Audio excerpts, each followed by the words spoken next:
I didn't have my autofocus on for any of that. Let's shoot a lot of film and see what Negative Lab Pro can do with it.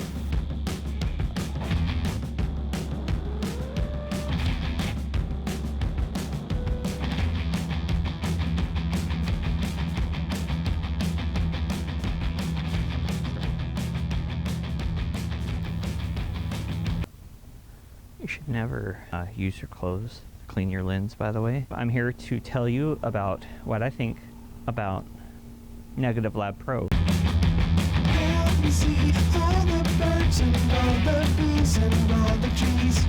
Help me feel everything. The software for converting your negative scans from camera or normal scans into positives, and doing so accurately and so on, and if it can actually accomplish that. Allie and I use this old post office loading dock to take a variety of pictures around sunset, and again, it's amazing. I know I barely get to do that, it seems like, but I shot some Lomography 400 and a Yashica LAF and a Pentax 645 and I also shot some ultra expired Ektachrome ready loads in my 4x5 Crown graphic with a 150mm Cineran S lens on it. I love that lens. I'm really pleased with the results from that. And I developed the Ektachrome expired stuff in ECN2, and I really like how the colors came out.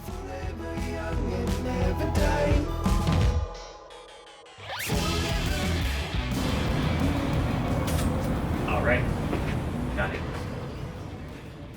You're going to see a lot of what has drawn me to Negative Lab Pro right here. This Lomography 400 shot looks okay at first glance, but then you look at a conversion.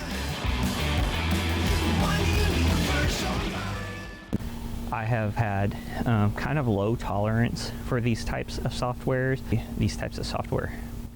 but actually also just for plugins in general and actions, I just never seem to get what everyone else gets out of them.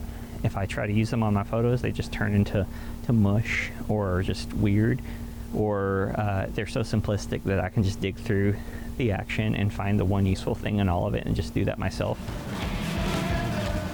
I thought the light was pretty decent when taking these, and I know the Lomography film is the older emulsion type film from Kodak, so the shadow detail wouldn't be as good, but what I got out of my initial conversions were iffy at best. But these first Negative Lab Pro conversions I did, I guess on the newer versions, I found to be much more pleasing than anything I've gotten with them before. And if you stick around, I'll show you my basic workflow with it, because I'm really convinced. I guess I'm spoiling it now, but I'm pretty convinced about this with color film, and actually I will look at how it does on black and white film in a little bit, but just look at these tough scans that it just solves almost effortlessly. There's a little bit of work beyond just hitting the conversion, but they have a really great toolbar set up for it and a workflow set up for it, so I really like that I'm able to get something different out of these types of film.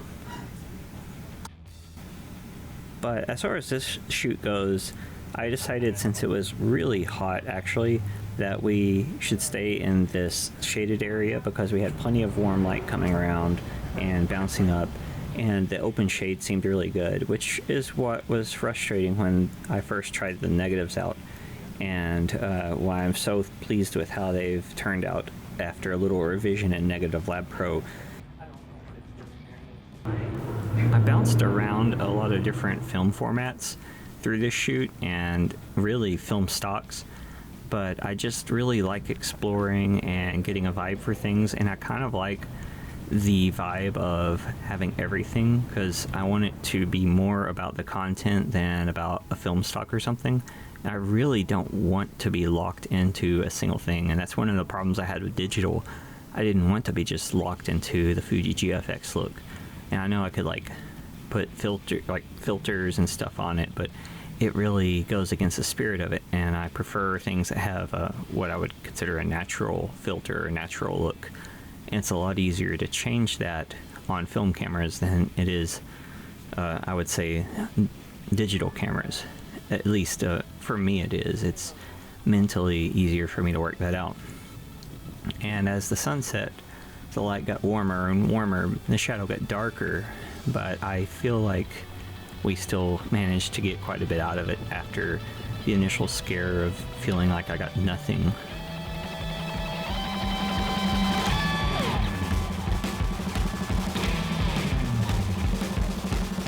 To continue on this path, let's look at how it does in black and white. Also with Pro Image in a Yashica LAF, which is kind of like a cheap T4, or actually a cheap T2 or T3 or something. Let's check that out. That's okay. Okay, there we go. Oh yeah.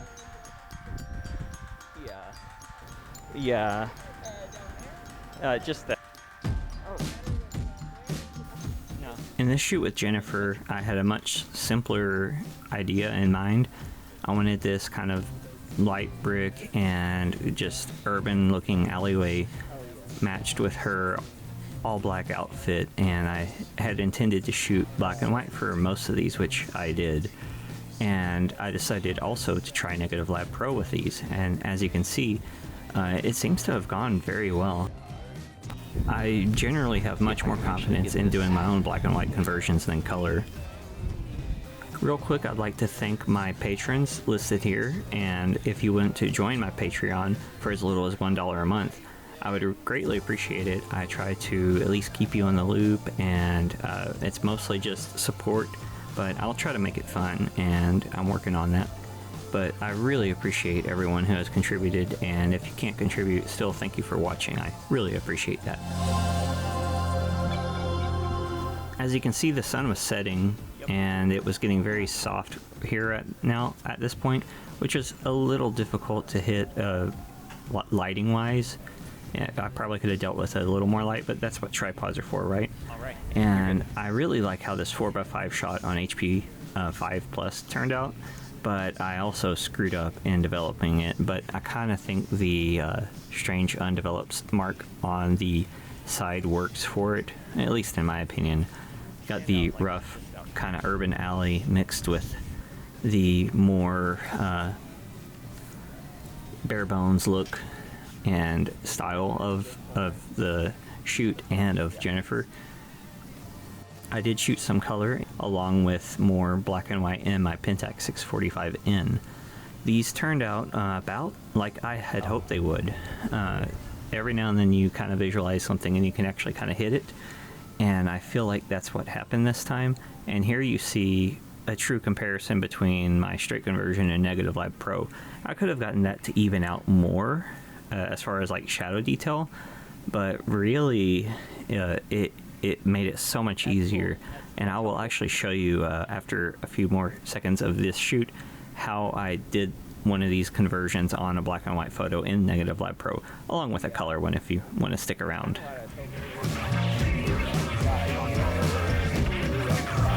Now, some of these 35mm shots were with an Nikon FG20 with a 50mm 1.8 lens. I can't differentiate them too much right now from the Yashica LAF, except for the last few were definitely from the Nikon. Anyway, let's see how Negative Lab Pro works on the computer. I have my stitch here. You can see the border. It's important you keep some of the border for white balance, which is what you need to do first. I would recommend, and I think they do too, to crop off the border before you do your conversion. And I usually do, I haven't decided between Frontier and Noritsu yet. Noritsu made the sky a little too weird and greenish to me on this one, so I used the Frontier. It felt more natural. And this is a 20-year-old slide 4x5 developed in ECN2, and I'm astounded at how clean it looks for expired film. And I don't know if it's the ECN2 process or what, but once you do your adjustments in Negative Lab Pro, you have to be careful with the highlights because you can easily blow out detail because you can't zoom in Negative Lab Pro. And I would rather leave these pictures kind of flat and then take them into Photoshop to do fine-tuning for editing. But you can also go back into Negative Lab Pro with the shortcut, which is nice. But still, I really like how this turned out, and I think this might be a Noritsu one, actually. And here is a scan of Jennifer. This is Ilford FP4 Plus. I never remember which one's a plus. Same thing again. You want to get your white balance on the rebate, the border. You want to crop the border off, and if I haven't mentioned it, you can actually uncrop the photo afterward if you want the border back. And you see already it kind of got me to a nice place. Now the film type adjustment on the bottom that helps you adjust kind of colors toward profiles for different film stocks like Cinestill and Kodak doesn't work for black and white. But overall, I think the nice balance of details that you get from Negative Lab Pro for black and whites still give you a lot to work with. And you'll see that I just used the spot adjustment to bring out some shadow detail in her shirt and pants. And here I uncropped it to get my border back, and everything looks pretty good. Hopefully this isn't a how-to, of course, but I really like how these turned out, and I'm going to definitely keep using Negative Lab Pro, and I don't regret that $100 at all.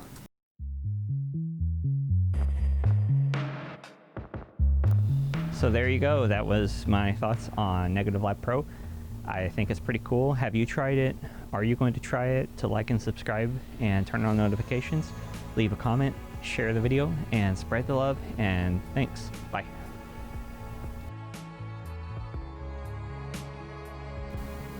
Check out more videos like my film reviews on the right, or what YouTube thinks you should check out of my videos on the left. Check the description for even more things you should watch. Thanks.